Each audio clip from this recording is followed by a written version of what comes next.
And welcome to episode 3 of the Social Outcast podcast. This is ghost reporting. And these are my hosts. Blitz, your host for Man the Scene. As always, good to have you with us. Thanks for joining the Social Outcast podcast. And, The Radical Machine. Oh, yeah. Solo operative, right? so, there is a story behind that. And that story is Do tell. my coworker quit this week. So, I've been working on my own, kind of, sort of, in a way. You already were. Yeah, so the lazy guy who barely did anything, didn't do any work, stared at me while I was busting my ass, not doing anything when he could be busting his ass, quit on Wednesday. Came in, stayed till 10:30. All right, did not clock in for 3.5 hours. The guy was a moron. Wow. Could have gotten free money. No kidding, right? He literally didn't do anything. I was literally going to walk in to the office. He was talking with Greg, our supervisor. So I was literally going to walk into the office, look them both dead in the eyes and say, "Oh, am I on my own again today?" And just confront him straight out of the gate. And I was, because he literally quit. He was doing work. That's the sad thing. He had to help James, one of my coworkers, check skids and make sure they were straight and whatnot, and they didn't have to be fixed by our miller. And he didn't clock in. He worked for like 2 hours and didn't get paid for it. The man is literally worse than the guy that he replaced. And the guy who he replaced didn't do crap. Both of them were wastes of human garbage. I hated working with them both. The first one got fired and almost ended in a very big fight. And the second one just straight up quit the day he decided, yeah, I'm going to quit. So what happened, a little bit of story, is that we were going back and forth, being, "Oh, you're just being a jerk to me out of nowhere, you're being a smart ass when you don't need to be, you can just shut up and tell me something and then walk away and I'll do it." I'm like, "You won't though. I ask you to do something, you don't do it. You see there's something to do, you won't do it. You don't do anything. You don't have motivation of your own." I guarantee you the reason that he left early on Monday was because he was fed up with my crap because I called him out on it. I was fighting with a set of coils, trying to put a band around it so that way it would hold it all together. I was fighting with that and it was getting all bunched up and being a pain in the ass. And so he comes walking over and he's staring at me. He's holding a band in his hand, waiting for me to get done with my job when he's literally got 3 other things that he can be doing. And I say, "What do you want?" And he's like, waiting to band this up. I'm like, "Go find something else to do. I'm already working over here. There's other things you can do. I'm tired of you standing there watching me work my ass off, waiting for me to get done so you can do stupid little crap and have me do everything else." And he's like, "You only have to tell me, that you got it. You don't have to get smart with it or anything and go off on me like that." I'm like, "No, I have to because this has been going on for like months and I'm just tired of it." Then, 2 hours later, guy packs up and leaves early. He goes in back to where our skid shop is, makes an absurd amount of skids that we didn't even need until today. Makes an absurd amount of skids, wastes an hour and a half, 2 hours back there, walks up, sees that I'm fighting with the set of coils, walks back, makes a couple more skids, walks back up, walks into the office, and leaves. Like, Seriously? Okay, fine. That's cool. Whatever. I don't care. So I go to lunch. I come back. He's still gone. Walk up to Greg and I'm like, hey, am I on my own for the rest of the day? Cool. Good to know. And I didn't care because the guy wasn't doing anything. So, next day, Tuesday, what happened? He just didn't show up. He didn't call in, didn't show up, just no one heard from him. So I walked into Greg's office and said, am I alone again today? Yeah. Yeah, you are. Okay, that's cool. Yeah, I don't know where that guy is. I'm like, I don't care. So then it comes Wednesday, he comes in and just starts messing around and walks into the bathroom, shuts the door,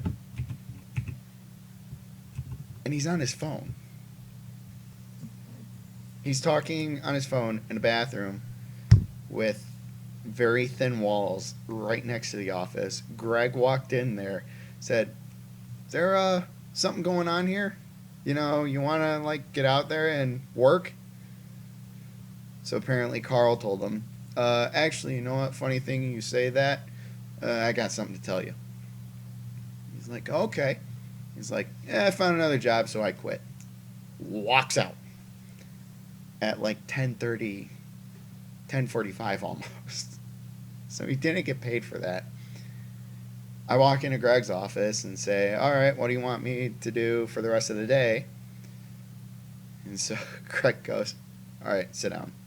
I got something to tell you. I'm like, great, what's he going to tell me? My dog just died.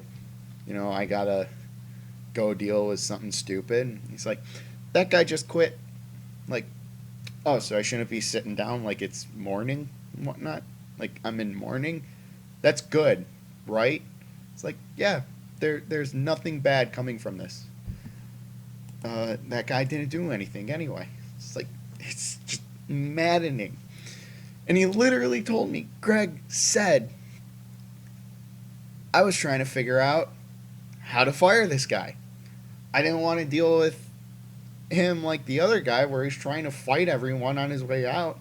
But he walked out on his own. Okay, fine, whatever. Jeez. So it's been all week that I've literally been working on my own and killing it. I never needed that guy because he didn't do crap anyway. That's my rant. So, woohoo! I feel good about that. Yeah. The Social Outcast Podcast, a place where you can vent your anger. It's more so frustration, but it is like raw anger and hatred for this guy. This isn't the first time he's ranted like this. Oh. About the same person. Oh man. You want to hear some wizardry? This is why I am the head wizard of the Social Outcasts. I came home Monday, and after me and Chrissy got back from the gym, I was going off and ranting about, you know, how lazy he was on Monday, and said, I went off on him. And their face.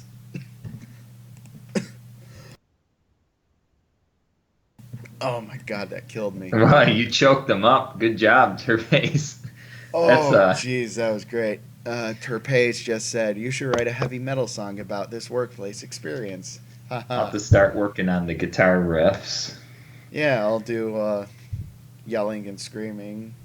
You useless sack of crap! There we go. That's what the song will be called. That's the first verse. That's how it starts out. Yeah, sure. It's like, you useless sack of crap. Yeah, save it for later. Yeah, I got nothing. This is going to be painful if you try to improvise. So, very so painful. I think it would take you too long if you just came up with it now. I'm not good at improvising songs except when I'm in the shower. Against the machine. Or when you're playing League of Legends. Yes, that's because you always sing when you play that game, I've noticed. You've never sang in the shower, I don't think. I did today. Yeah, that was... How about driving Really in the car? funny.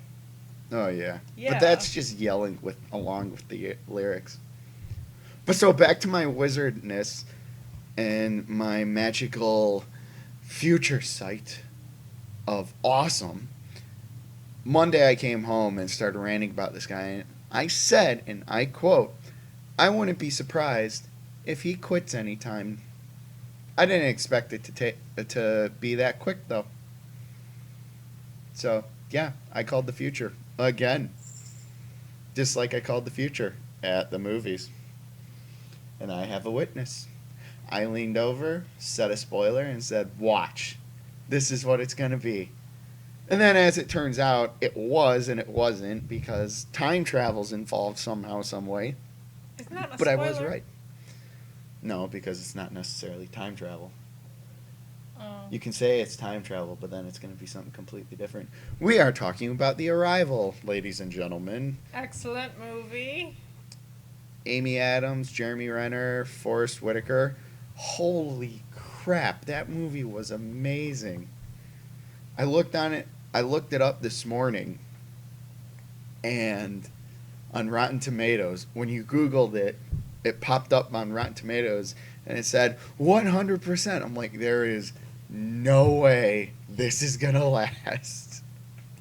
But yeah, no. For a time, Rotten Is that Tomatoes. just one review? No, I don't think so. 1996. It just came out today. Terpes. I'm not sure if you're looking at the right movie. But yeah, no, it was great. Time travel hurts my head. There are aliens that don't actually kill us in this Would movie. you consider the computer in the Second Independence Day an alien? Yeah, but still, that's a movie that involves aliens trying to kill you. Oh, but the computer wasn't trying to kill them. But it still involves an alien race trying to kill the humans. Fine. It's an alien race that tries to kill humans. That's what my criteria is. If a movie that involves space travel includes any form of alien life form trying to kill humans, that movie counts towards that genre. Okay. This is one of the more recent movies where there is an alien race that is a dominant force in this movie, and not once does it try and kill the humans. And I can't say anything else because it would reveal a spoiler about it and sort of create less tension throughout the movie. But I've never seen a movie that's, quiet with no action scenes going on. Except whale noises. Yeah, the whale noises. That was and definitely a different kind of music. ambient texture sounds and stuff like that. Great scenery. Yeah, Yeah. the aliens didn't kill the humans. Great scenery, great tone, really cool. It set up an amazing story. And You think it's going one way, but then it goes another way. exactly. It's like, all right, so this is like the path that this woman has walked up to this point. They never specify that it's her experiencing it or that she has experienced it, just that Well, she will at well- some point. Or was that a spoiler? that's getting into some slight spoilers, Okay. but My not bad. but not enough to where it's like, it's more so like, what is she talking about? I kind of want to go see this movie now, so that way I can understand that. Okay. That's all right, I hate giving away spoilers. as long as it's not like, this is what happens, this is what this means. It's fine. Okay. But overall, the interactions with the aliens, the scenery, it had me getting chills like multiple times throughout the movie. Just the way the tone worked The in this music movie. reminded me of the Independence Day music. I wouldn't Or say maybe that. War of the Worlds. I wouldn't say that either, because those are more action-oriented ones. This was calm on a basic interaction level, making first contact, trying to understand each other. Where Okay. those ones were, hey, there are humans here, kill them, harvest them, and stuff. Yeah, it was definitely War of the Worlds when they were hiding from the alien and it was in the basement. Well, I wouldn't even say that, because that's War of the Worlds and Independence Day has tension on a completely different level, because Yeah. you know it's like these aliens are here to kill us. That's Yeah. what that's the tension that it is it's a survival game in those two movies.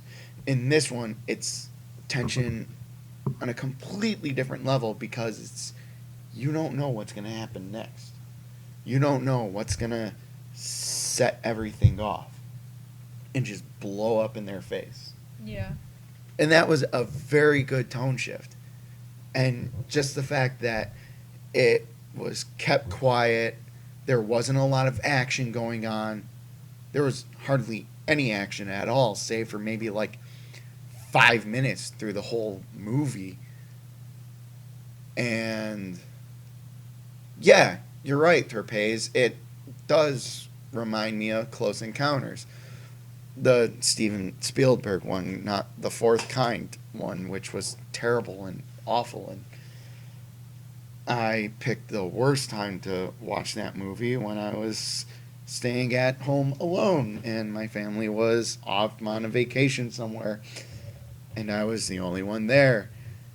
It was horrifying. Was So- that the one where everyone had this urge to build a mound? No. That was the one with Mila Jovovich. I think she's in it. But people like get possessed by an alien race. Okay. And so she's a psychiatrist. I think she's a the psychiatrist. main character was a guy. No. No. It might be in Close Encounters of the Third Kind, but this is just specifically the Fourth Kind, Okay. which is the found footage film. It was Oh, weird because it wow. was it was a crossbreed between like a typical Hollywood movie and a found footage movie, Oh, okay. and it sort of blended in Doesn't together. sound that bad. It's still pretty bad. Like, we can try and watch it later this weekend. It's not entertaining, at least to me.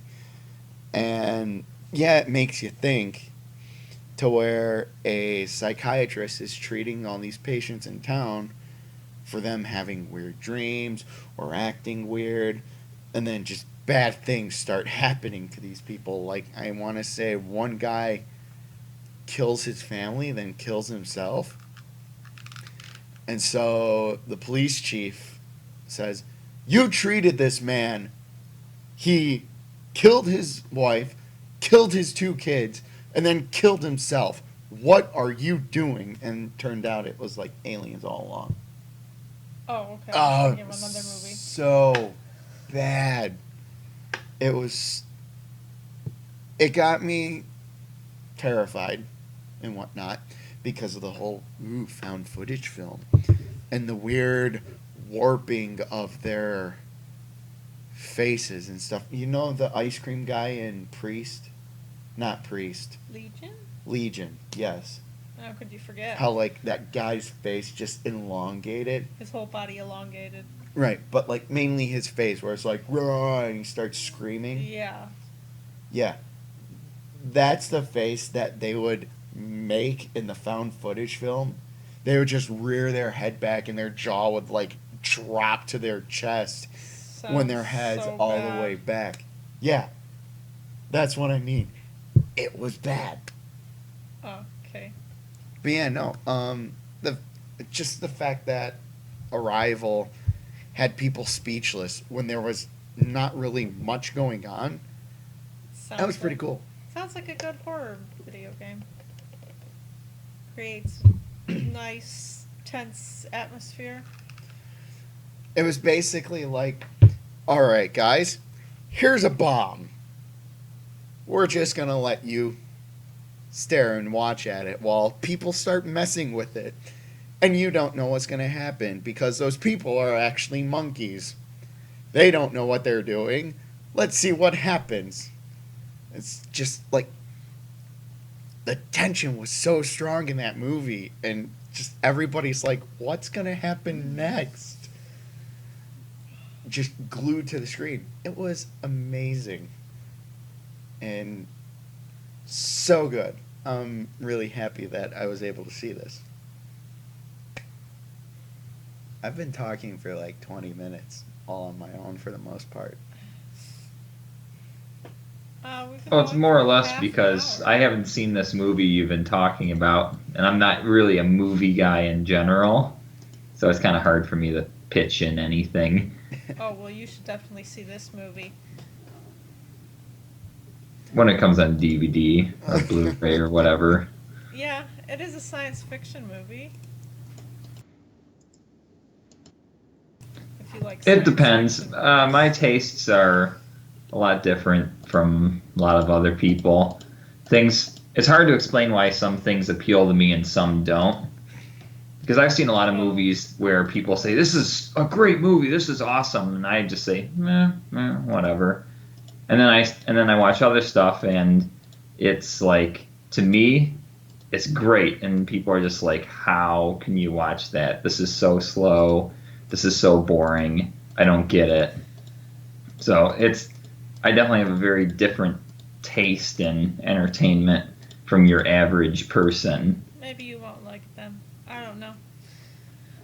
I'd have to watch it and see. There's really no way for me to know if I'll like something until I try it. But a lot of times I can just look at something and just say I'm not interested and just know that I'm not. Especially with a lot of games that come out, I'll just see it and I'll just be like, "Oh, it's that kind of game. Nah, I'll pass." Games, you say? Mhm. I Like, have a game that I've been playing since "Oh, yesterday. really? Let's hear it." Segways, they're so much fun.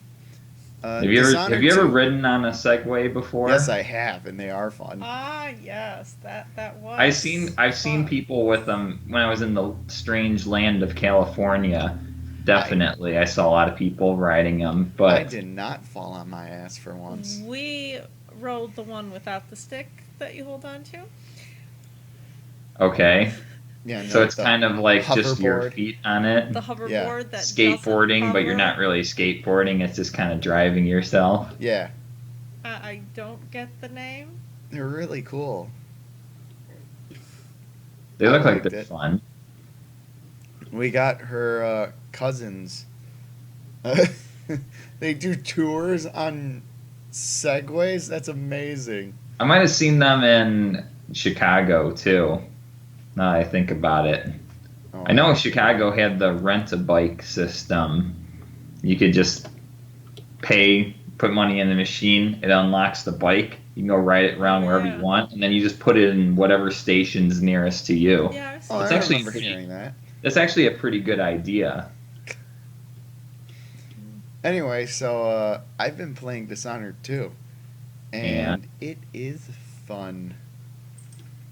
It just drops you right back into something that you're used to, except for the button combinations because they had they had the attack buttons on the bumpers. Now they're the triggers. So I just keep trying to attack, but I keep blocking instead. So you see, I start spamming the right bumper for the attack, and you just see my guy try blocking like 5 times in a second. It's really funny. Some of the gameplay is like the first one. Oh yeah, no denying that. But had a really funny glitch. You can peek through keyholes through specific doors that you can open in that game. Classic. Yeah, because it's a stealth game. And so I peeked through a keyhole trying to scope out the room. Look to the other side of the room. There's a guy standing in front of a door, not moving. I waited there for a second to see if he would move. Didn't move. I'm like, all right. I think he's going to run into that room really quick. As soon as I open this door, I'm going to try running at him and killing him as quickly as I can. So, this is what happened. I open the door. Sure enough, he starts walking towards the door that he was facing. I go running up, and as he starts noticing me and he detects me, he's still opening the door. He gets about halfway, detects me, spins around and freaks out. His arm like goes through his head, and he jumps back towards the door and sort of loses his balance, and I just stabbed him to death. So I still caught him off guard enough to where it was a one-hit kill. That game is classic for that, and I love just running up on unsuspecting opponents, enemies, and just going stab them and kill them. It's just great because you get the sheer shock of the enemy being spooked by your presence, and then you just kill them immediately.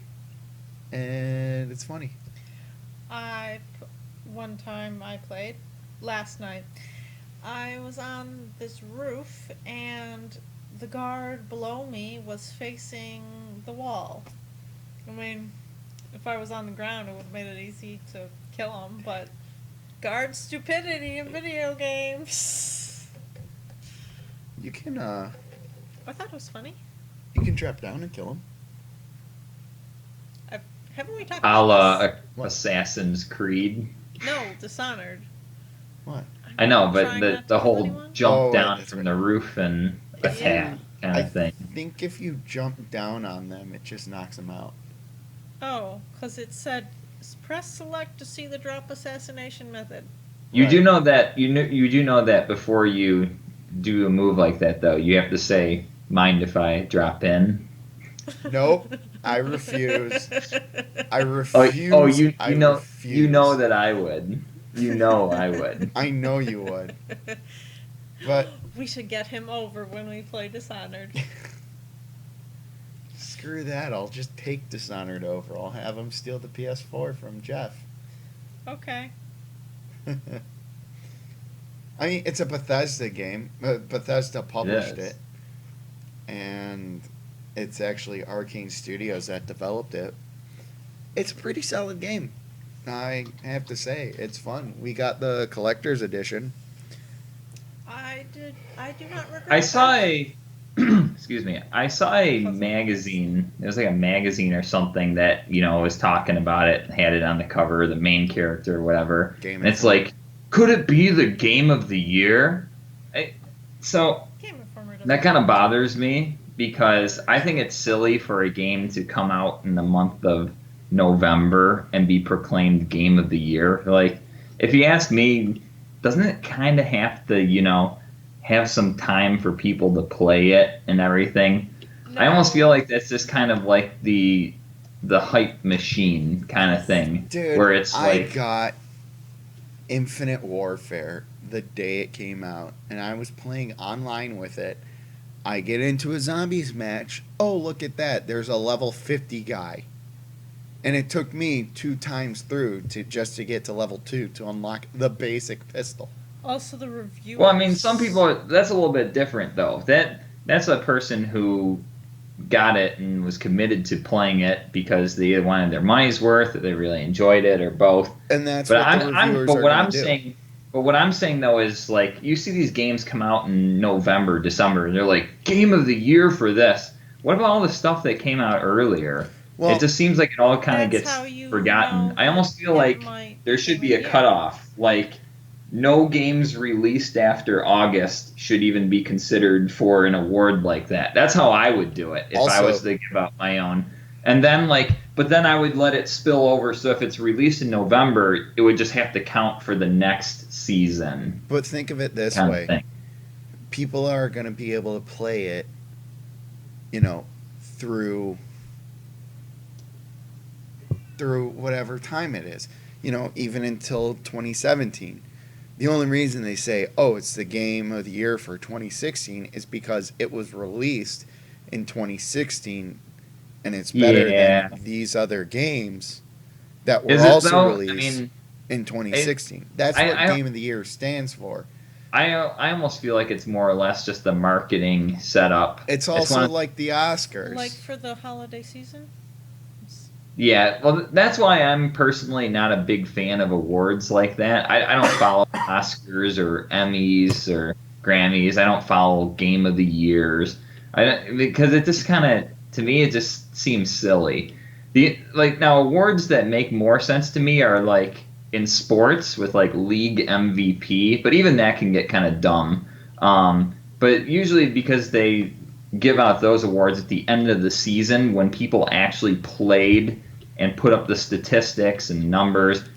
My favorite sport is baseball, and when somebody wins the batting title or the home run title or something like that, those are legit rewards because you played 162 games. Well, not all of them, because a lot of people, they'll sit out a few of them, but you play like 150 games or so. If you have the best batting average in baseball, you earn that. That's not just like, oh, this guy hit a home run in October, he must be the MVP of the league.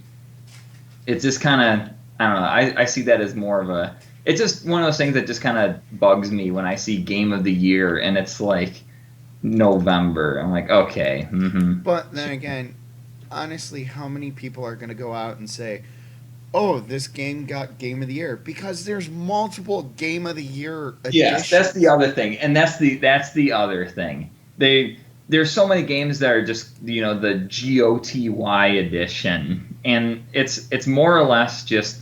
But see, I like those because they usually include all the DLCs. Yeah, and I'm about That's to like get a year after. screwed for a bunch of Did you, games that I got. yeah, did you get the season pass for Dishonored? No. Dishonored 2? Did they even have that? Is I that a don't thing? I don't know if they did. I didn't check. Season passes are, I think we talked about it last time, are kind of not really that good of an investment, in my opinion, because you don't know what you're getting, and you can just kind of pick and choose what kind of stuff you want. Right. But just to go back to what Terpez said, Infinite Warfare. Dot, dot, dot. Yeah, it is ... It was so damn boring. I spent 15 minutes looking for one multiplayer game, and I never got into the game. I played zombies for maybe like an hour, if that. I played the first mission of the campaign. One, it glitched out and didn't play half of the scenes that were needed to, and two, it was just the same crap. Like Didn't it we used to wasn't call it fun. SSDG, I think, right? Same shit, different game. Yeah. Yeah, that was a joke off of, I think it was Modern Warfare 2, because they did the SSDD as the first mission, and we're like, actually, that kind of describes Call of Duty in general. Yeah, I don't know what happened to that series. I mean, Th- they This they game just was kind of supposed to be amazing. They rated they so rehashed. I think the great. problem is that they just rehashed the same stuff over and Reviews. over again. But like, all right, so here are some of the things that I didn't get to experience because one, I returned it because I wasn't going to sit and wait for, 15, 20 minutes just to get into one 10-minute match. That's pretty bad because don't they host their own server? It's not like Battlefield where people have their own servers and you have to pick one of those. Uh, It's Activision matchmaking, so there's no they servers. always hosted their own servers for the games.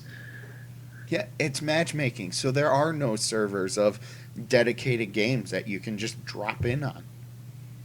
It's the match exists for that point in time, and then it's disbanded. It's gone. That's it.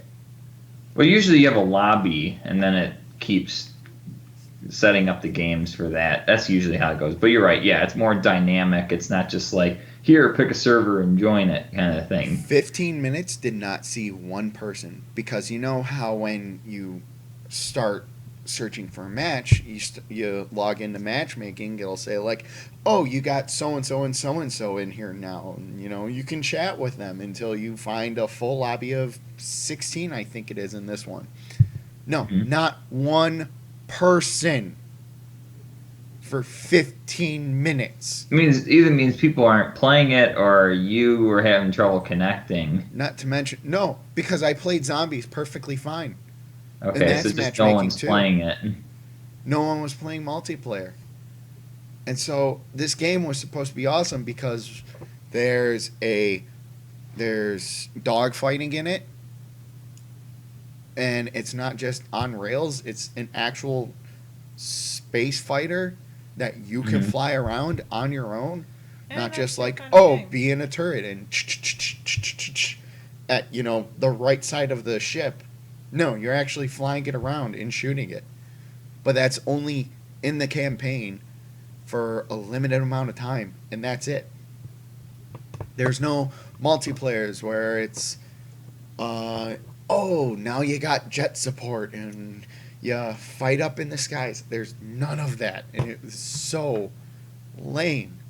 Like, they added on variants to the guns, I've heard. So there's a long range semi-automatic rifle that can basically act like a sniper rifle, except there's a perk that you can get for it to put onto it, a variant to put onto it, where headshots don't count anymore as like the critical one-hit kill. Instead, it's nut shots that count as the one-hit kill. So it literally makes you shoot people in the crotch to kill them in one hit. So it takes you out of the standard of aim for the head, get good at that, you win all the time, to, now I gotta shoot below the waist to get the one hit kill and win all the time. That's pretty different and kind of awesome and silly as hell. And clearly not enough to impress people, though. I mean, the people that get to that point where they're like getting those variants, people love it. But it's so far down the line where you have to literally just tread, I don't know the word. You literally have to go through shoulder high piles of shit just to get to the fun stuff. It's terrible. Now, definitely the best Call of Duty I ever played was Call of Duty 4, hands down. And you can't even get the remaster. I know, I was upset about that, because I figured, hey, 10-year anniversary. Not to mention, next year. $80. 86, come on. For what? And I also heard, I think they didn't even put all the maps in it. There was, I think, 16 standard multiplayer maps, and they said they only included 10. Well, that's not really a remaster then. No, it was just a money grab. They're like, hey, buy Infinite Warfare and get the remaster of Call of Duty 4. Does everyone like that?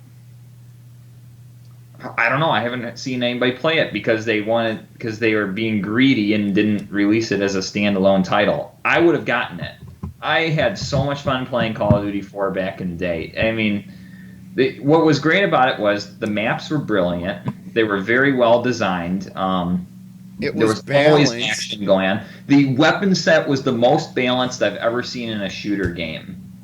A lot of the weapons, it was Modern Warfare, so a lot of weapons are automatics and such, but they did a really nice job of just balancing it out, and really any weapon set you wanted to use was viable. It was never, that guy's 10th Prestige, and he's got an insane gun, so I can't touch him.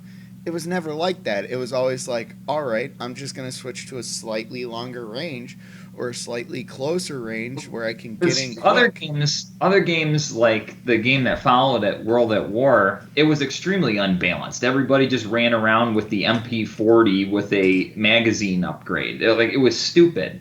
Basically, you just saw everybody using the same thing. That was dumb. But with Call of Duty 4, you could use anything you want, and it was viable. And they would take you through a progression. So you would start with one, you would get all the stuff for it, then you'd unlock the next one, and then that made prestiging really fun too, because it's like you get to go do it all over again, kind of have that same experience, and not to mention show off how much you've played it and how good you are.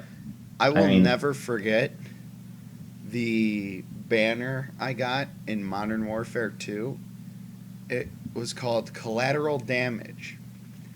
The way you get this banner is by getting 2 headshots at the same time. Super lucky. I was oh yeah, using. oh yeah, Modern Warfare 2, and so Modern Warfare 2 was, I thought, great as well, but for a different reason. Mainly what made that game fun was, one, for some reason I was obsessed with the game-winning kill replay, and every match, that's always what I tried to do. I wanted to be the guy who got the highlight video at the end, and I had some pretty ridiculous ones that happened too, including one where I knifed a guy who wasn't even on the screen. He ran past me, but it still registered me as knifing him. So it shows the replay, and he rushes past me. He's not even there. You see my knife go across the screen, and it's just kill. You win. Nice. But that game, it was the kill streaks for that one. It was really fun. It's like, all right, I'm going to set it up so that I get the Predator missile, and then I'm going to launch it down on these guys that are camping, get a double kill, send in the bomber strike, and then I'm going to get the heavy helicopter that comes in, and next thing I know, I'm on like a 15 killing streak or something. Not to mention they had like the perks where you can have unlimited sprinting.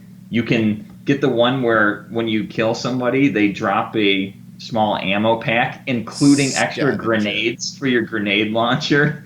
So you just grenade launch, grab a new one, and it was stupid but funny. It was a lot more of a amusing game, I thought, but Call of Duty 4 was just great competition. And not to mention, one thing that COD 4 did that the rest of them didn't really match was the kind of gritty setting that it had. I mean, like Black Ops had a gritty setting, but it was different. There was something about Call of Duty 4 where it was, I think every map was basically, it was either overcast or it was early morning or it was raining, and it just really, the environmental effects I loved in that game.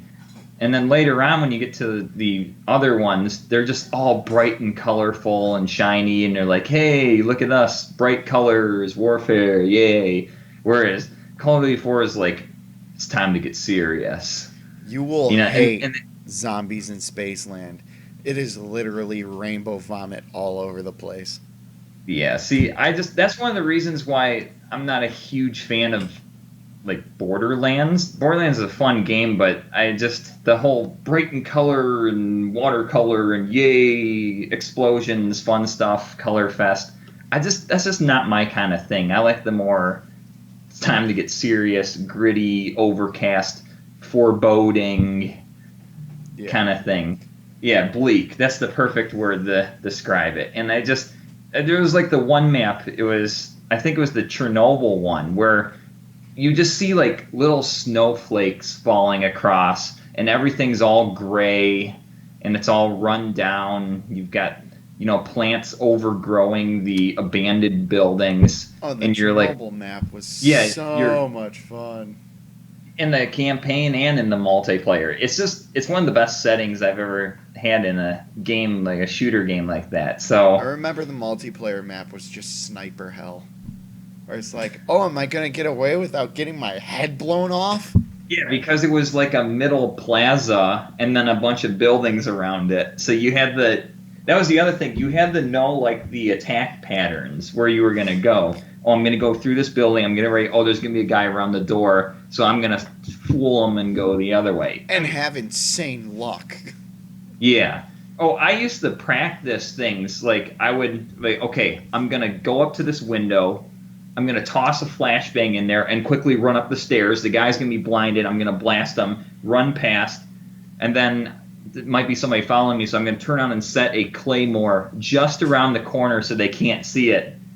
They come through, boom, and just Dude, man, running away from someone who's like trying to shoot you down and running around the corner, spinning really quick, dropping a claymore, and then running is the best feeling ever. oh, it really is because they were totally asking for it because they get a lot of people get tunnel vision chasing after you, and when you can just like mess them up, Oh, it's I did that so many times where I'll get hit with like a shotgun yep, in a closed corridor, but it like just didn't do that enough amount of damage to actually kill me in one shot.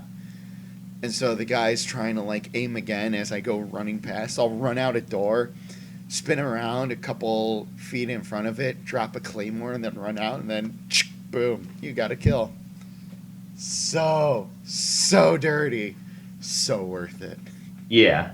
The other thing that I always enjoy, and you can do this in Battlefield too, um, when somebody snipes you, you're like, oh, it's on now, and they usually a lot of people that are snipers, they don't really have good awareness, so they'll get you, and then you'll just respawn, go exactly where they're at, they're not paying attention, and then you just put a knife in their back. Yup, that's about right. I thoroughly enjoy doing that all the time too. But see, this is what I'm talking about, though. See, look at all the memories that we're just spewing out here and saying, man, I love this game and everything. I just didn't have that when I played. I think the last Call of Duty game that I played online was Black Ops 2, and I only played it a little bit. The only reason why I liked it was because you could do split screen online, so my brother and I could play together and, devise tactics and everything, cover each other. You didn't. It made it a little bit better, but overall, it never captured the feeling and enjoyment that I had in the past with that series. Not to mention, too, I was never really impressed with the campaigns after a certain point. Although I have to say, the single player in the very first Call of Duty game is pretty good, actually. It might even be a game that I do for my video series at some point or another. Just because it's been such a long time. I think the first one came out in 2004. That was back when Medal of Honor was the shooter of the day, and then Call of Duty comes out, and people are like, this game is awesome. This just makes everything so much better. Because I think it was the game that introduced the aiming down the sights mechanic. Yeah. Whereas all the old school shooters, it would just like zoom in your view a little bit. Yup. And in the old school shooters too, it had a lot of running side to side. Instead of actually, that was the other thing, Call of Duty had you do actual ducking behind cover, aiming, slowly moving up. Whereas the old games, you would just kind of like run around in the open and like run around in circles around enemies, trying not to get hit. Those sorts of things. And it just, so, man, I don't know what happened to Call of Duty. It was a really good game series, and then it just outstayed its welcome, I guess. They did start releasing it every year. That didn't help either. But with like 3 different studios doing it. Activision was just the publisher. Yeah, for but a it's while. still a military shooter. Which is why I don't like it. Anyway. Well, it is, but so that's our little rant on Call of Duty. What else do we have on the slate here? King Arthur, Legend of the Sword. It's basically a story about King Arthur coming out in 2017 with Charlie Hunnam playing King Arthur. Charlie Hunnam is most well known for his role as Jax in the hit FX series Sons of Anarchy. So this is a live-action Sword in the Stone? Sounds like it, yeah. It looked really cool. We actually saw a trailer for it while we were watching Arrival, and it looked awesome.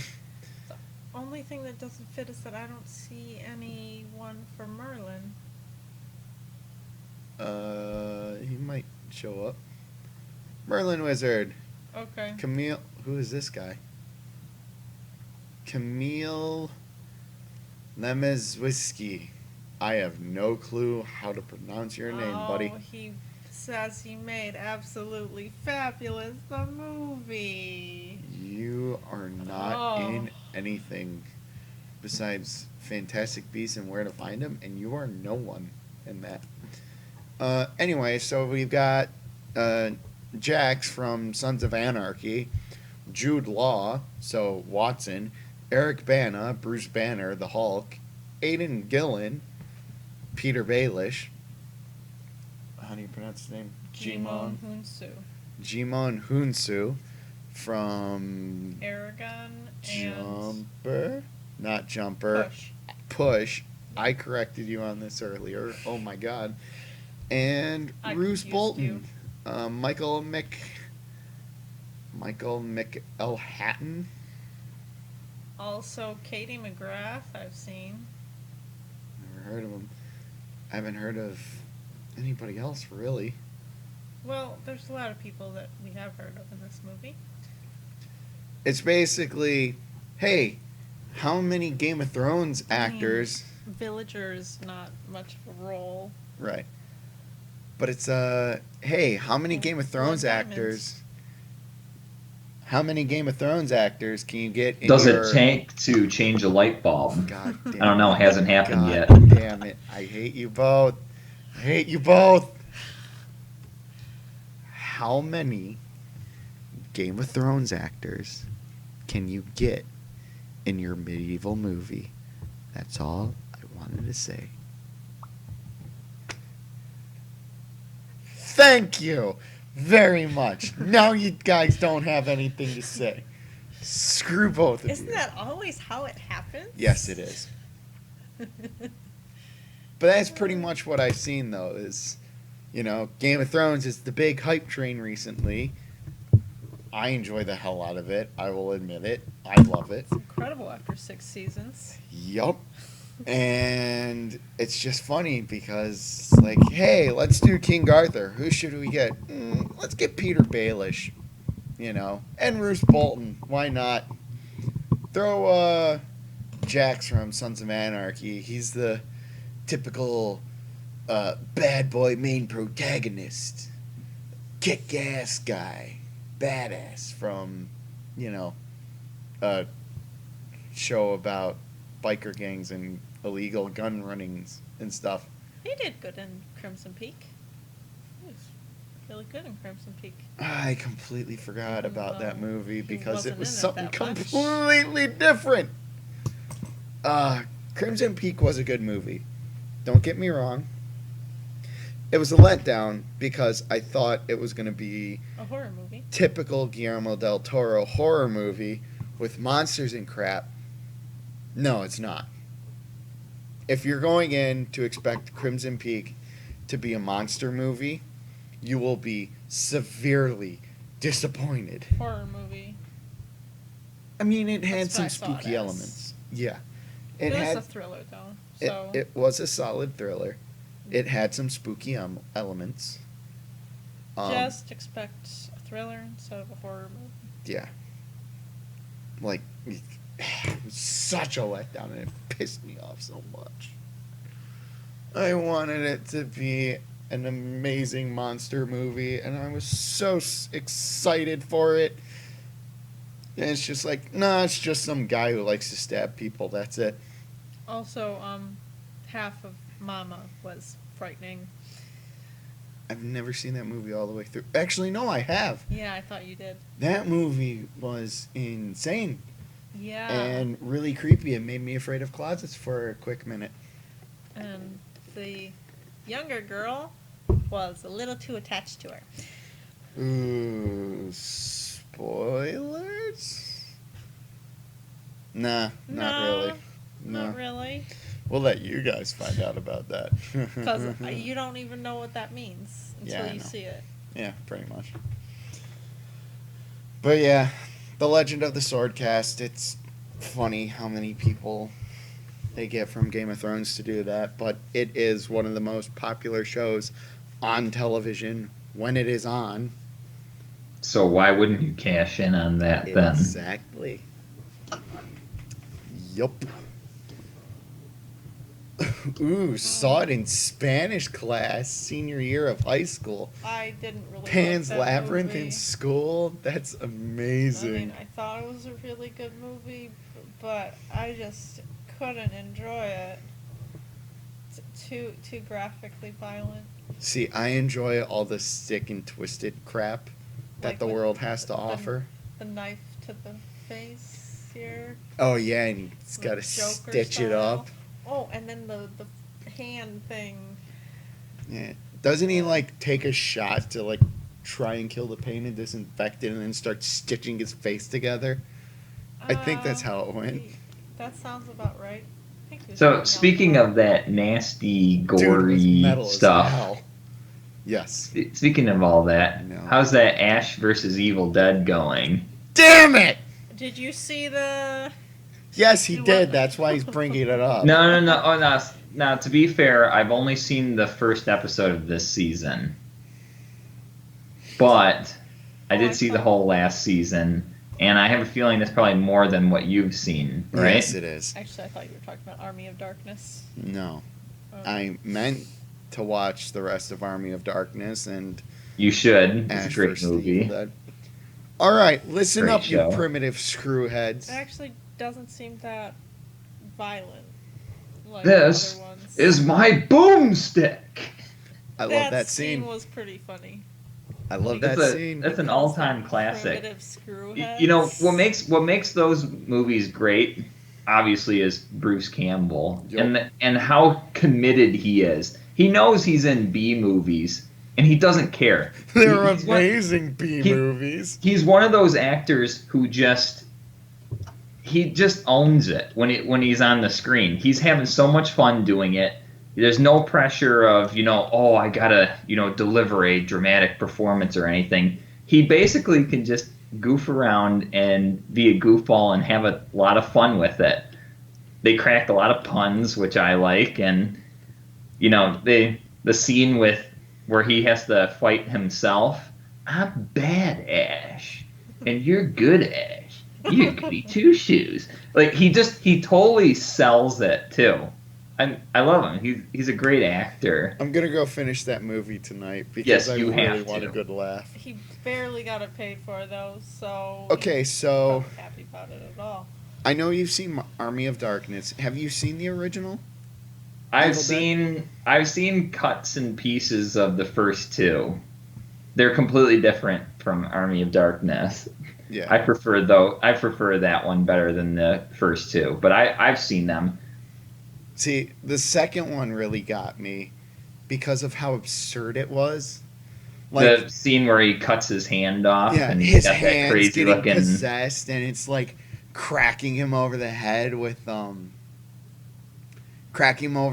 like plates and a beer bottle, and then it knocks him out, but it's still like alive and possessed, and it like turns and sees a meat cleaver or something, and it's like, oh, I'm gonna go this way, and it like literally just like drags him along the floor, It's like Thing from the Addams Family.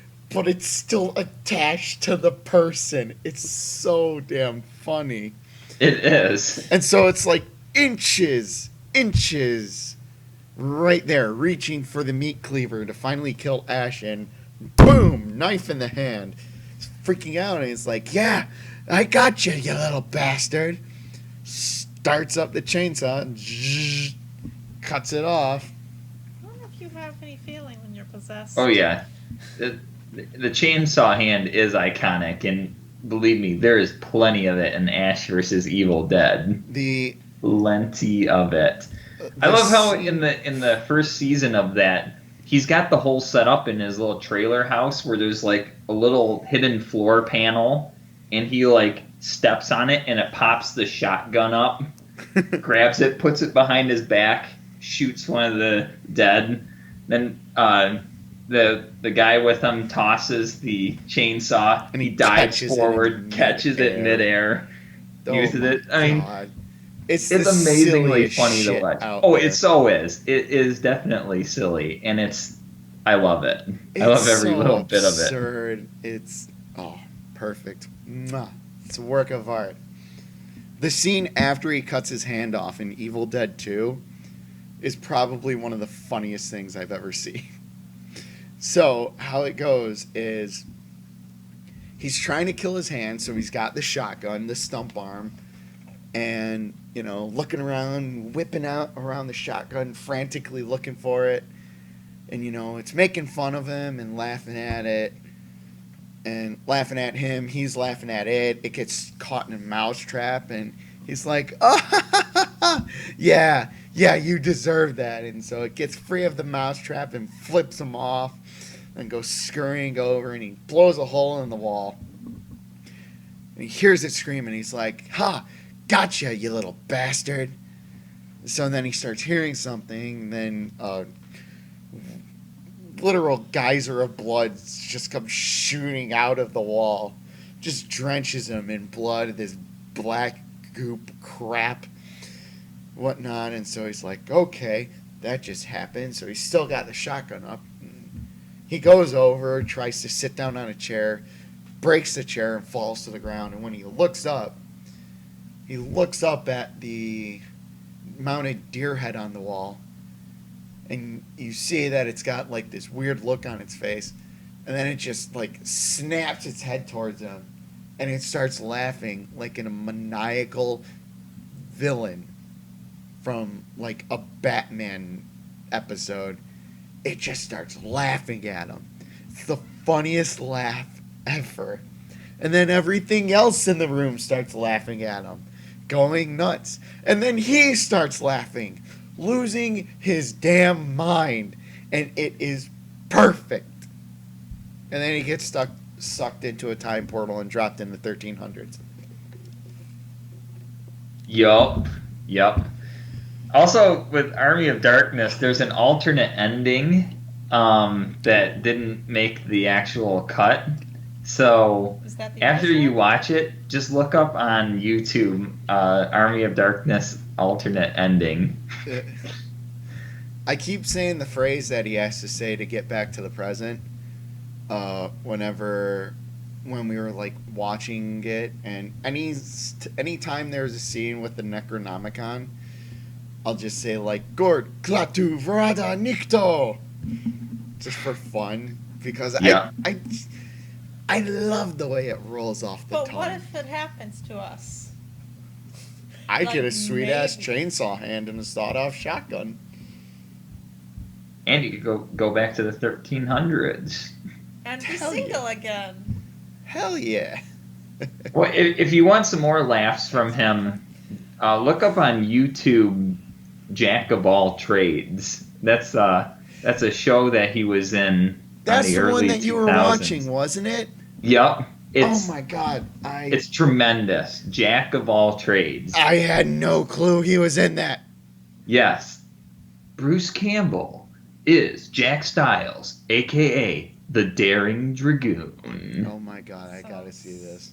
Yes, you do have to see it. And they're all on YouTube. There's only, I think, 22 episodes because it got canceled in the middle of its second season, I think, which is very unfortunate, but not surprising based on how television stations manage things these days anyway. There's a hidden scene Did it all season? in the Evil Dead remake. Like at the very end after the credits roll and everything and all the crazy crap has happened. See, the Evil Dead I can't remember. I think it's The Evil Dead is the original. Yeah. Evil Dead is the remake. Evil Dead is like pure gritty gore fest and just Yeah, it sounds like it was just, horrifying. what if this was meant to be a serious film kind of The thing? Yeah. Evil Dead is the first one. Yeah. So at the end of that, it just sort of lights up the background, and you see Bruce Campbell, and he's like, groovy. And then quickly turns to the camera for like one kind of spook scare, whatnot, like, oh god, music.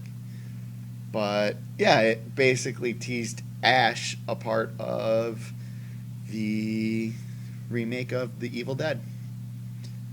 And then they're like, nah, we're just gonna do Ash versus The Evil Dead. So yeah, I got hooked on this before Halloween. Didn't finish the series before Halloween, like I said I wanted to. That happens a lot with you. Oh, I can think of some other TV shows And video that games. you never finished. Justified, Breaking Bad. Yes, those two specifically. Yeah. What happened to you with Justified? I watched every season, every episode, And Breaking Bad and was you the just #1 kind of series on Netflix. stopped on it. I saw Neil McDonough get his arm cut off, and I just lost interest because he is the batshit insane actor to be in anything, and it's great. And when he got his arm cut off, I'm like, sweet, see you guys next season. And I just gave up on it. Wasn't it Mags in season 4? The next season 4, I think, was the best one, in my opinion. It was the one where there was a mystery, and they were all looking for this guy that. Was it the kidney one? No, the season starts out with a guy just falling from an airplane and landing flat on the ground in the middle of the road. And some guy's like, what the heck was that? And then the whole season's a mystery on what happened, who tossed the guy out of the airplane, who's the real person with this identity. Right. Wasn't It was Arlo a part of that? Yes, he was. Yeah, okay. Of I course. That was the remember best seeing season. the beginning of season 4.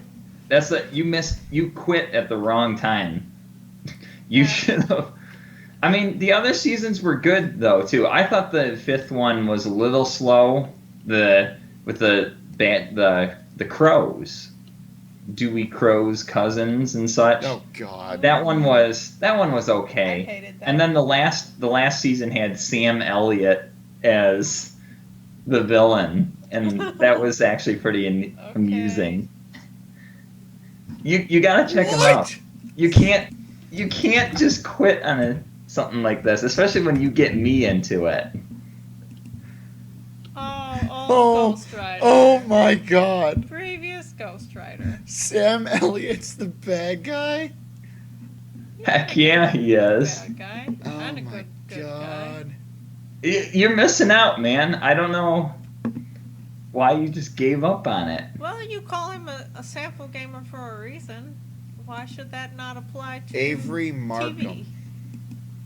Yup, that's what his name was. Well, I know what I'm doing this weekend. Or attempting to. Along with everything else you're gonna try and do. Yes, yes. Give me more. Dump it on me. And just leave me to rot beneath it. Ugh. Anyway, moving on from that dark, depressing hole of emptiness. And Disappointment. laziness. Yes.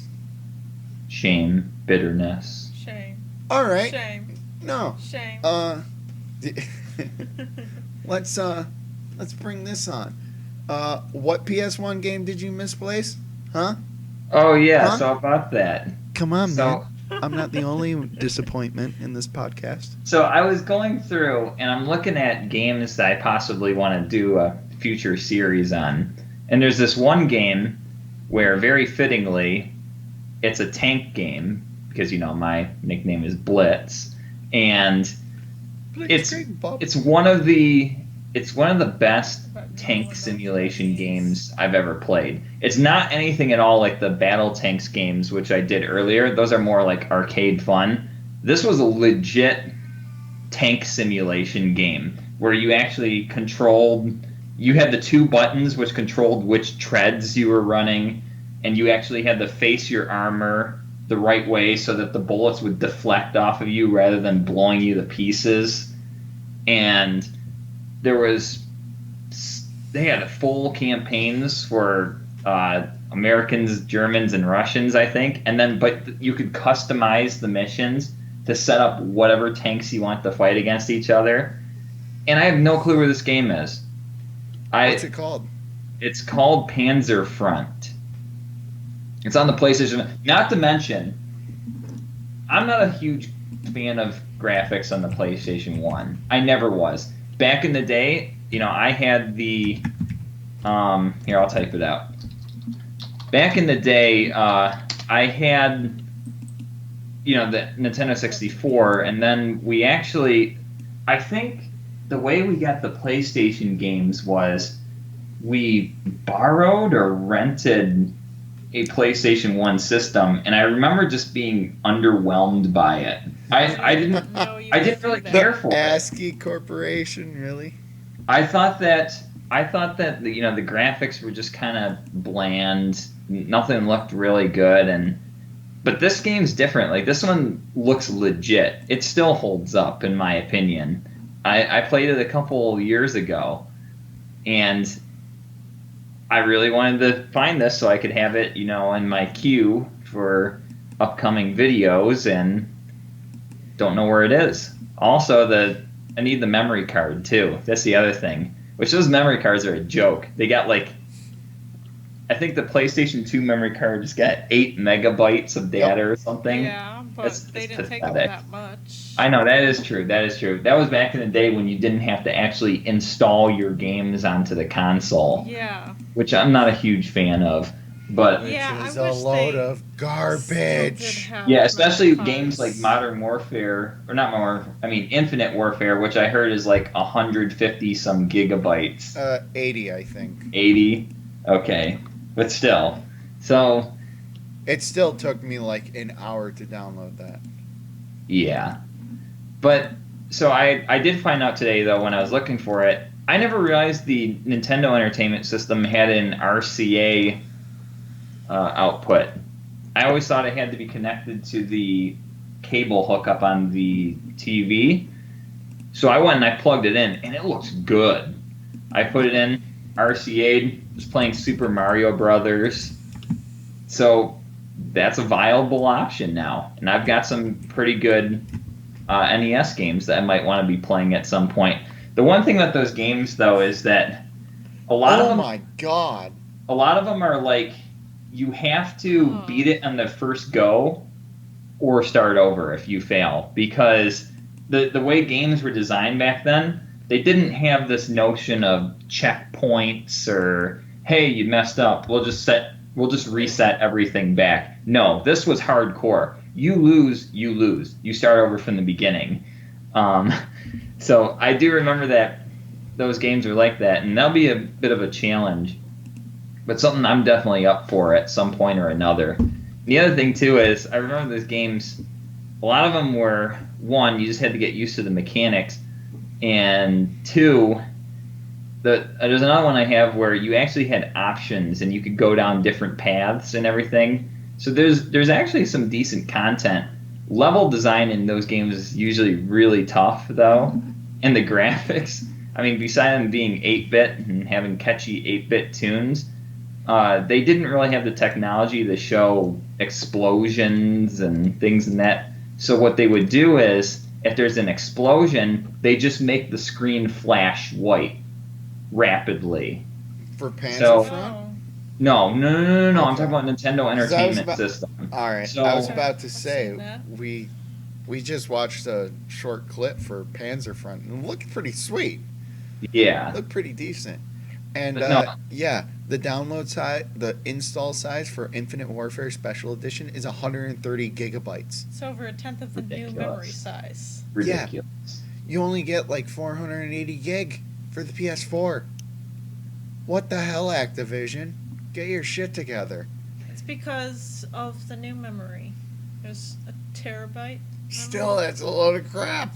Yeah, I know. That's why I said over a tenth. Oh, disgusting. I wish Activision would release Spyro, the old Spyro games, because that's that chance of that happening. Yeah, I know.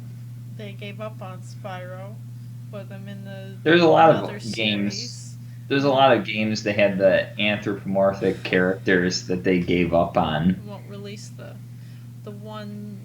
series that I really liked of him. Yeah, sadly, we're probably never gonna see that come back. I It don't even absolutely care if sucks. it's on the PS4 and if it's the same games as before. I would just like to play them on the new system so it can be revived, essentially. That's the sad thing, though, is that they're just gonna go for straight money. Mm-hmm. It Not to was mention a that good sometimes, thing. not to mention that sometimes, you'll get these things like, oh, hey, we're independent developer is going to make a spiritual sequel to it. That usually doesn't work out well either. Like with Mighty Number 9. Yes, exactly. Oh That's my exactly God, what I was like- thinking of. I heard that thing was such a piece of garbage. It got a 6 in the review I read. Out of 10. oh, that's actually a decent review because I heard bad things about that game. Yeah, that's what I heard too. I heard, Not to mention that it was. I thought I heard something like the guy that was running the whole fundraising didn't even use all the money towards the game. It was the guy that first made Mega Man, too. and it's like, yeah, it's gonna be like Mega Man. It's gonna be great and fun. And when it came out, people just tore it apart. It's like, this is trash. Get this away Character from looked me. like Mega Man. That was I think pretty much that's it. I think that's it. It's like Mighty Number 9 looks Also- like Mega Man. He had the same weapon, right? I have no clue. I didn't even look into that game. I'm pretty sure he I had saw it. I'm like, arm oh, cannon that of sounds some cool. kind. And then you heard everything about it. Yeah, I'm and- like, oh, that sounds terrible. I'm going nowhere near that. Speaking of things that you should never go near, crack is one of them. And Yes, I would highly Segue. advise that you don't do drugs. yeah, this is my way of doing a segue.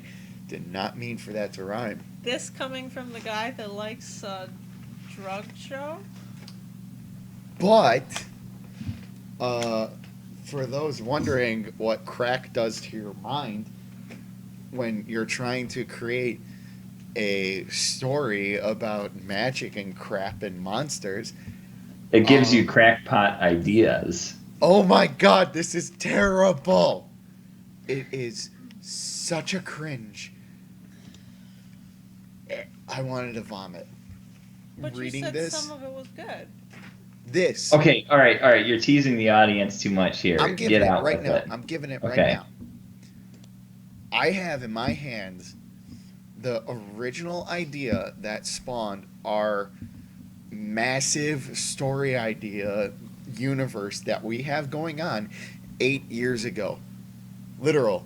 Started Tuesday, November 25th, 2008. I even have a copyright sign on it because I'm an idiot. I thought that was very funny. When I saw Oh, there was you a underlined copyright it? sign on it, I was like, well, that was legit.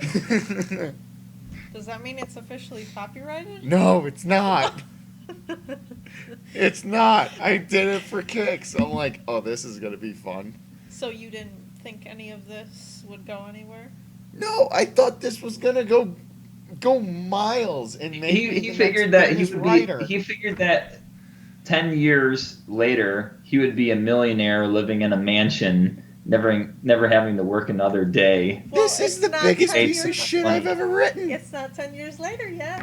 Is it You really can- that bad? I haven't read it in probably 8 years I'm since you gave it. to I'm me gonna to read review. this. I'm gonna read this. This Right, is yes, gonna be a let's live hear it. reading. Let's hear it. All right, let me take Live a drink so I reading. can clear The up my throat. original story concept of the Ether Demonic's Legacy. Well, this isn't the exact original because the original was like me and my friends going through this story, and then I realized that's stupid. But hey, though, I mean, this is This is as original as it back- gets for yes, this this is the universe. backdrop. Yes.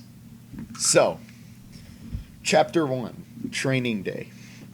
The city of Gogana, a seaside port terminal where most of the trade from the city happens. Through trading, Gogana prospers from the wealth that comes through, and every now and then, new technology.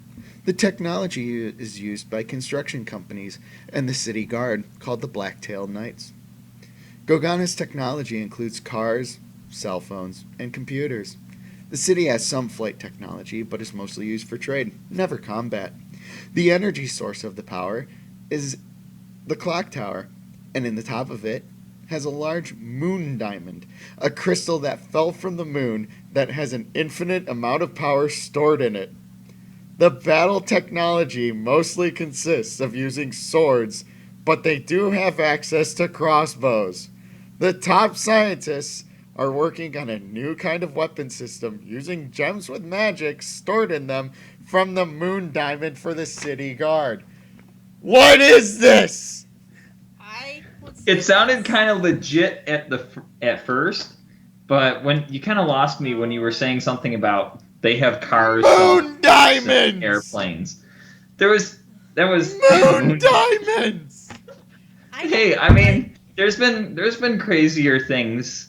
You could have said it was like, yeah, maybe it is that bad. I don't like it because it sounds like a history textbook. Oh It my doesn't sound like a god! history. It sounded pretty legit until you lost me at the cell phones and cars part, because that's kind of mundane. Yeah, that's. Holy. I mean, I mean, if you're going Shit. for a sci-fi fantasy setting, the you can't very really. beginning, If you're and, doing like, a at the real end world of setting, what he go read, for it. But yeah, it sounds like moon diamonds. a history All right, textbook. so we need to like change the title of this podcast to episode 3, Moon Diamonds. Oh my god. So, anything else? Wasn't there one chapter I kind of remember where it was like the League of Nations or something? I think it was chapter 6, and it had representatives from different countries, and then you were there or something. I do remember it being a little funny. How many chapters are there in that? I don't know. Hey, Oh, that's my give you writing. some credit though. I mean, you did write a lot for it, from what I recall. It was rather 31 lengthy. pages. Shadow of Darkness. Grand Sounds like Hall. a good title. Oh yeah. Funny thing is that I had the main bad guy at the time known as Raz. R-A-Z. As in Rasputin? No, just as in Raz. You didn't even play Psychonauts. Also, there's a Cinder, there's wrist crossbows. Cinder's a witch, I'm pretty confident. Cinder's another character I liked in Skyrim. She was awesome. Okay, here we go. Page 16. Where'd it go? Oh yeah. Jeez. I can't. All right, hold do on. it. You want to hear something vomit worthy? Just give me about 1 minute to get this ready. All right, I'll try and stall for the minute. All right.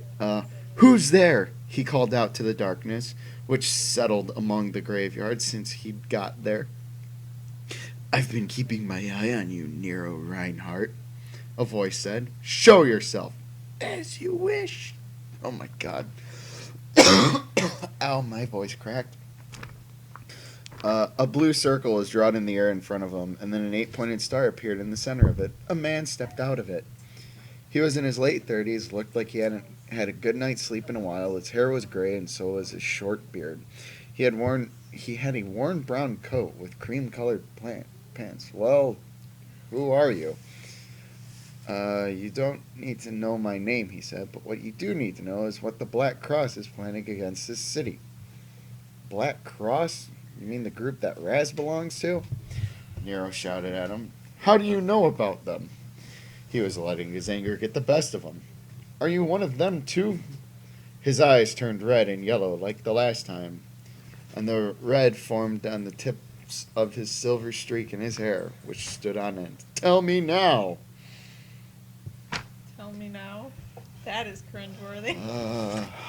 That line No, all right. alone. I can trump all of this. I can outdo everything that you just excerpted for the last couple he minutes. did say it's Rena cringeworthy. is another character. Anyway, I can outdo that. Oh, what? So- I actually had darklings. Oh, that's right. I called them darklings, not demonic. I can see that. Ugh. You could keep that name. Go. What do you got? Okay. So I found Wait, something. is it my stuff? No, this is something from me. I found something that I made when I was 7 years old. Does Marshall know about it? 7 years old. I was 16 when I did this. I was 9 years older. I was maybe 8. I was 7 or 8 years old when I did this, okay? And I found this. And I am getting such the kick out of it.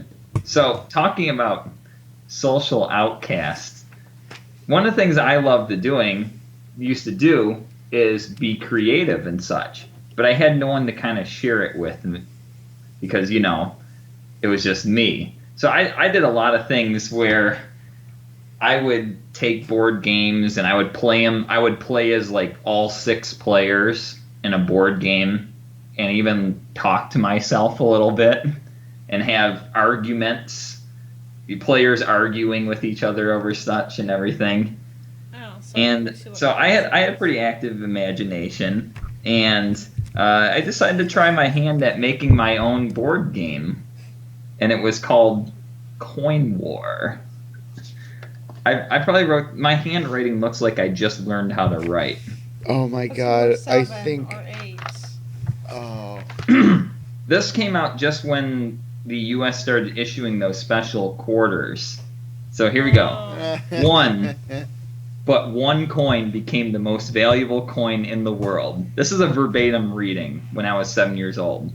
That coin was an American Virginian quarter. Now, 3 people discovered who owned that quarter. The nickels have been trying to get the quarter the longest and are ready to give up.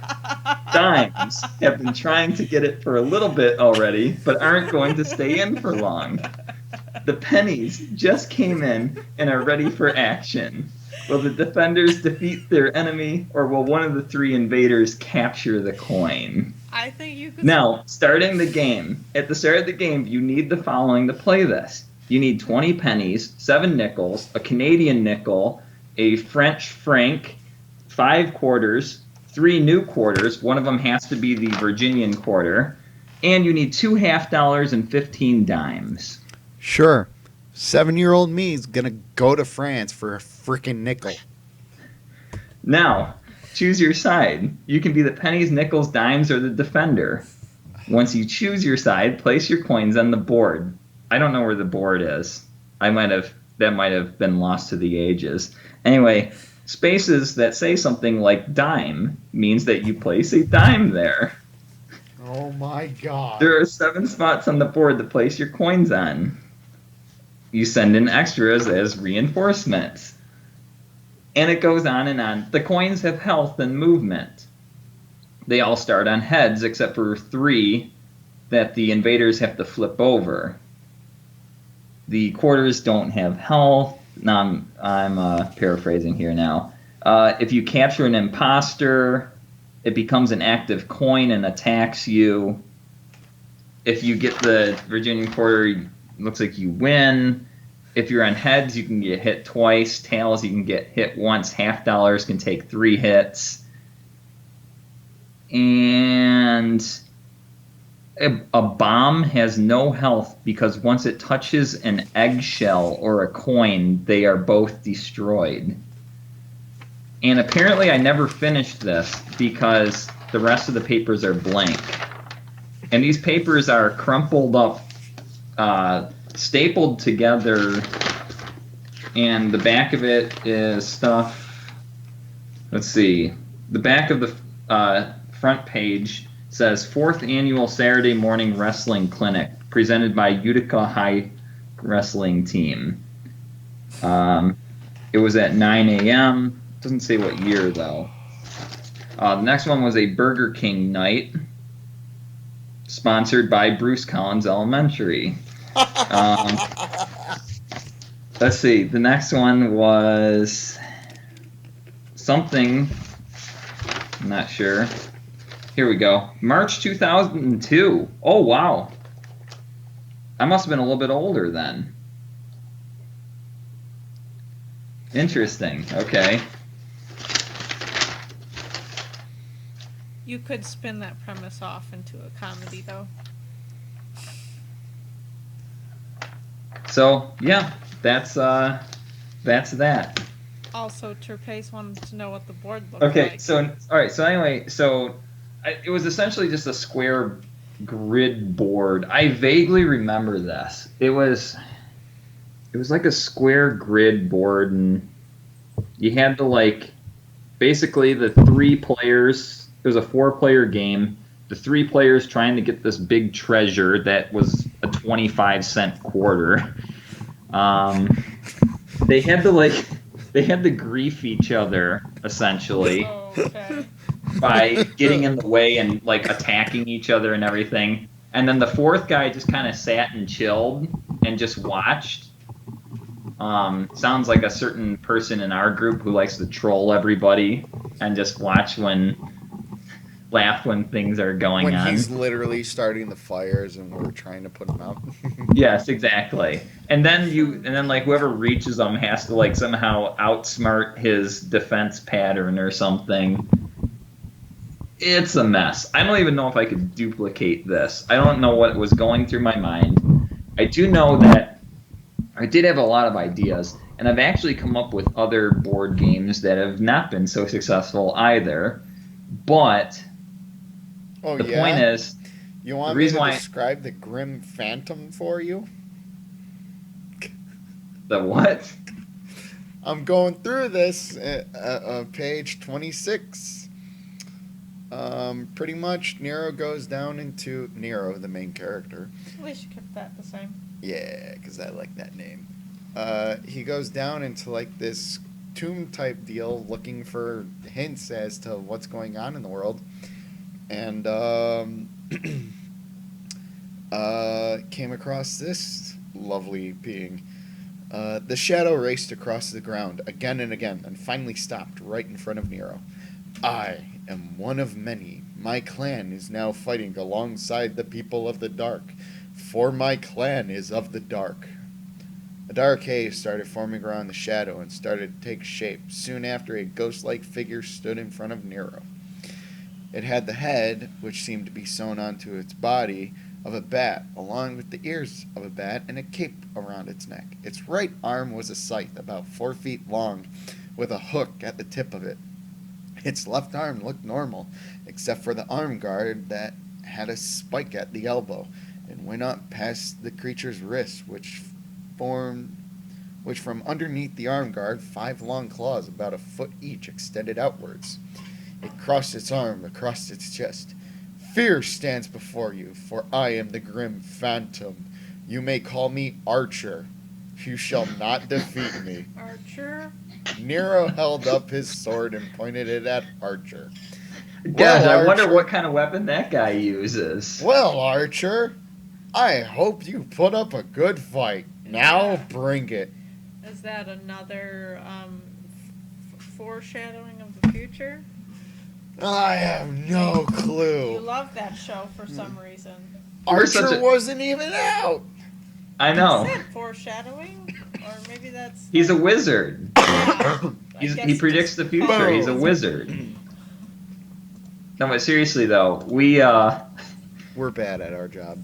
a mess, aren't we? Yeah. That's why we called this the Social Outcast podcast. Don't 'cause- worry, guys. This is We're- 2008. And mine was 2002. I am burning So- this No. and sending it to the depths of hell. You shouldn't Oh, come on! Don't burn any of your you should keep it. ideas. I'm keeping my thing. It's a childhood treasure. It's interesting. It's something you can go back and laugh at. show the origins of your good story. It's okay, guys. It's okay. That's what I keep telling myself every day. While I cry myself to sleep.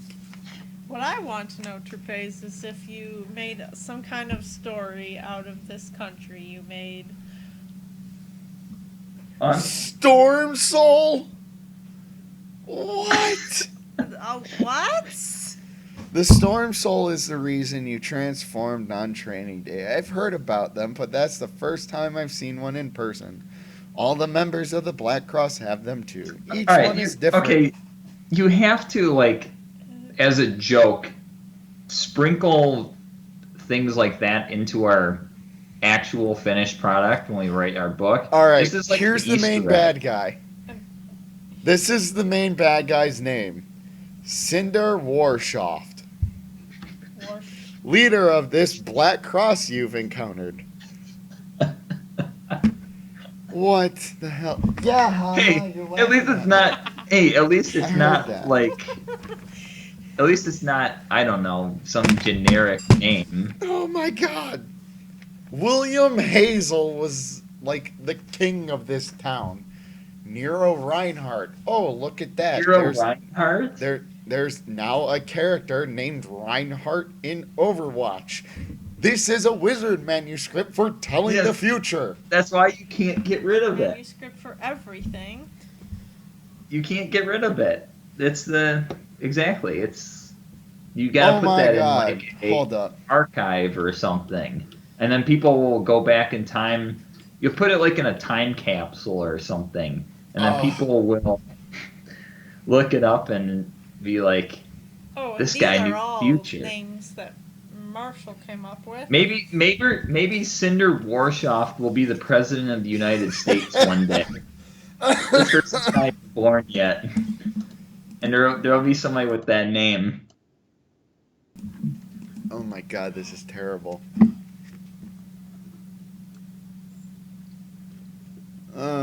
It's mostly the names, Turface. It's mostly the names that he's contrived. Me, I call my characters at the most bland names because I always tell myself, oh, I'll just give him a better name later. So like I'm just like Mark, Dan. Oh, I remember Cecil. Cecil Hey, at least Evergrade. with that one short story I wrote, it was. No, they weren't that great either. I think it was Newton, Hunter, Tanner, Benson, and something else. Hunter, Tanner, and Benson aren't bland names. Lance. They oh went my by- god, where's Lance's But they went by last their name? code names, though. Their Oh. code names were Ghost, Phantom, Ghoul, and Spectre. Ghost reporting. It all comes around. It all comes around. You're right, it does. Full circle. The Moon Phantom Clock Tower. Like in Kingdom Hearts. Let me guess, that has something to do with the yeah, that was in moon Kingdom Hearts. crystal. Lance Connor. Or moon diamonds, that's what it was. Moon diamonds. Yeah, I was smoking the Moon Diamonds. You're grinding them up then. Raz Starloy. Let me type this out to you. This. Let me just make sure I get it right because of how stupid it is. This was a main bad guy. Raz Starloy. Smoking the Moon Diamonds, man. It sounds almost like he was eating raspberries and he's like, I'll just go by Raz. And he was looking at the stars when a moon diamond fell out of the sky and he's like, Starfall, Starlight, Starloy. There we go. Raz Starloy. And there's no way you would have even Oh known my about God. Psychonauts because I had just gotten it That's his like backstory. a year or two ago, before. Rena Jacquard. Jacquard.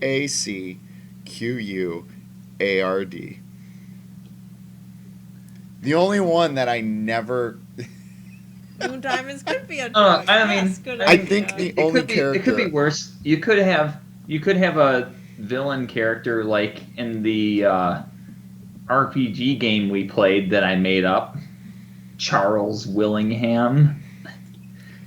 You I already guys know have that. a William. Yes, William of Hazel. course. No, Charles Willingham. Yeah, not I know. William. I'm Yeah. trying to block it out. Speaking of psychonauts, You too, you really hated that character that much, didn't you? is that the one that said that thing that you really hated? No, one of them. He was one of the annoying characters that he created. I thought there was only one Because of of the those. voice. Yeah. mainly. But I honestly Is it think the only character I did not give a last name to was Lance. Spoiler alert, he had a big freaking sword. So He didn't was- wait. He didn't use a lance. No. Cecil did.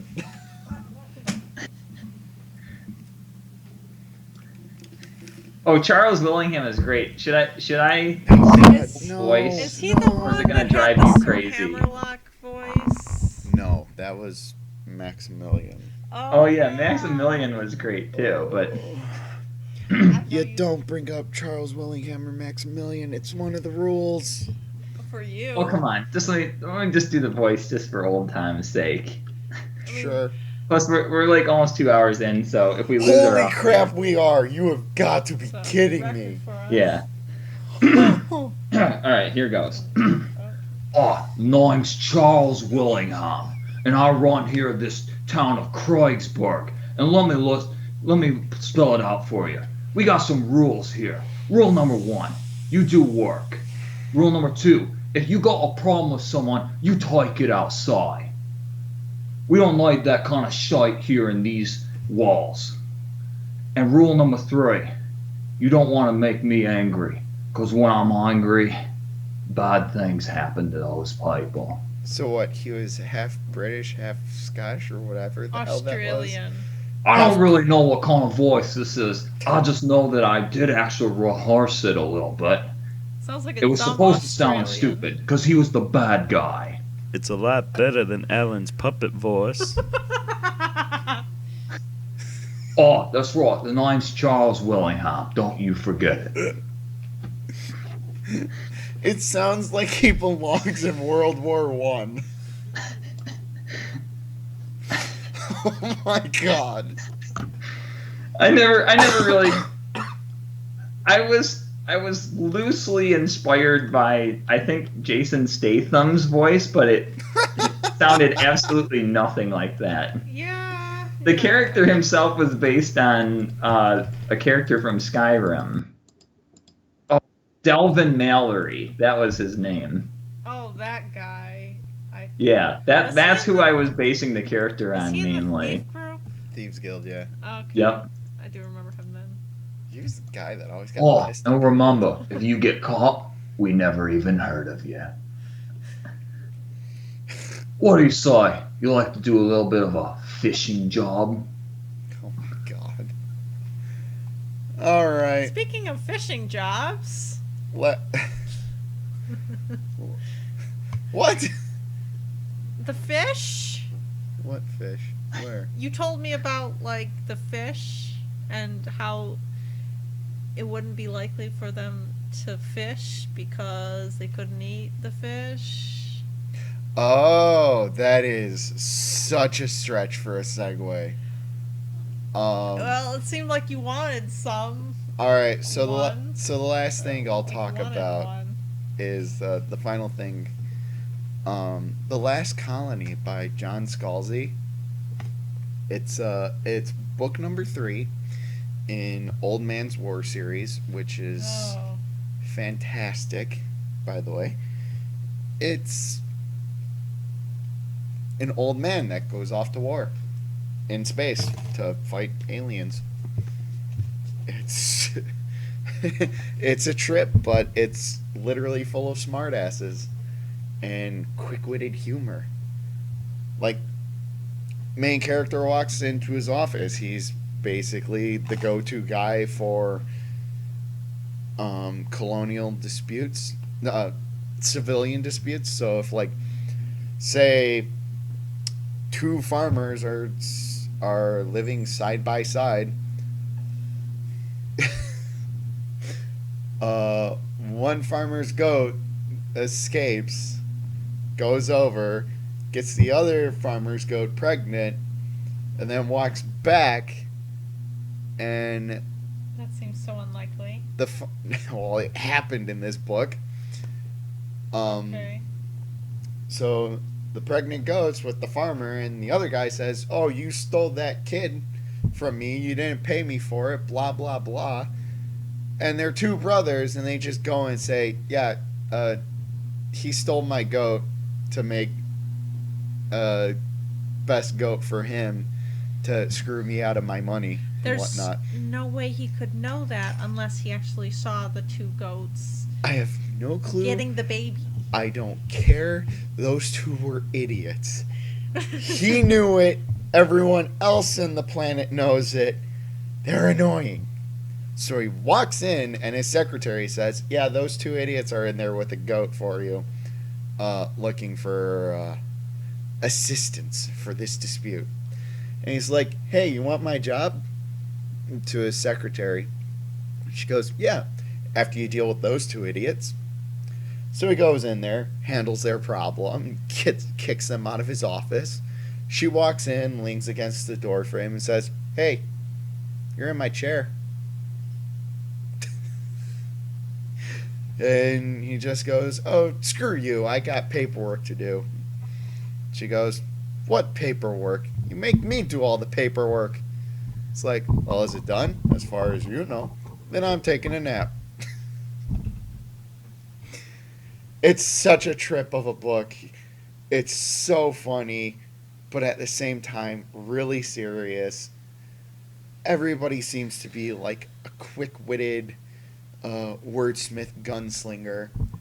And it's about space and aliens and stuff. It's really fun. Fun. I highly recommend that series. You also recommend a certain series that hasn't been put out yet, right?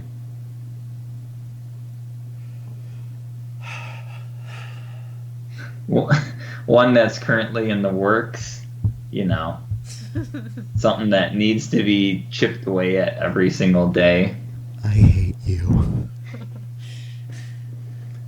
I hope you understand that. Hey, now, come on. We were using this as a vessel for You did write inspiring something. ourselves to write. Yeah, So- I did. I got a guy trapped in eternal darkness, pretty much. I gave him a hand. He's about to fight a monster. Mm-hmm. That's right. Yeah, and then you read the stuff that I updated. That's super good. So are you having like a writer's block problem? No, not that. It's just Me? No. No, I was It- talking to Marsh. Oh. If anyone, usually the Thank you, writing both block of you. is with him. Yeah. All right. I have this to say, and this will be it. Well, there was I something have- else. What? We covered everything on the list meant here last that I can see. What? Oh, What? the horror movies. Yeah, that's Evil Dead series. Oh, okay. And I didn't do it, so thanks for You were here bringing the it up whole a second time. Are you even paying attention? No, I just don't think she pays attention. I didn't think we were talking about horror movies in They general. they say that your attention span is only as long as your age. 5 years And- old?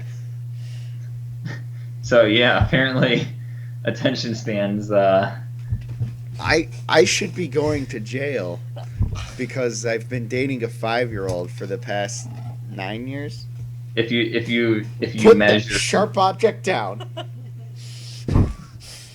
Oh boy! Hey now. Hey now. Please stand by. Let's get all serious now. We've I only got got- a life, too.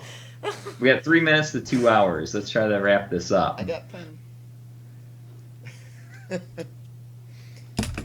It's your age is the amount of minutes you can that you can hold your attention for. This is That a is rule of not thumb. true, So 'cause like, I am so if 24. you're teaching a college class, they figure okay, people are like 20 years old, right? So they figure you can Put it only on hold for the 3 audience's hours. attention for 20 minutes. 120 So if you have a minutes. 3-hour class, that's Is that why I dropped out of college?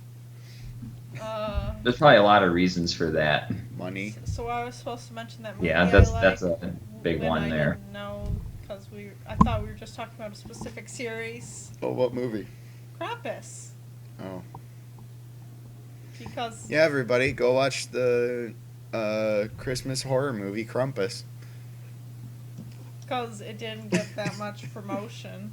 I think it should have gotten more promotion. It is Even the silliest damn thing for a horror movie based around a Christmas legend. That's probably what the point is, though. It is so funny. the best trailer for it was the Christmas song that went with it. Ooh. No, shut up. What? Come on, you can't do that. You Krampus, The gotta. Devil Returns. Is this really a thing? It's on IMDb. It must be true. Oh, Because my everything on the God. internet that you read is true. But on you know that, right? IMDb, it's. I mean, it even has a year and a cast list. No, this isn't it because Or is that.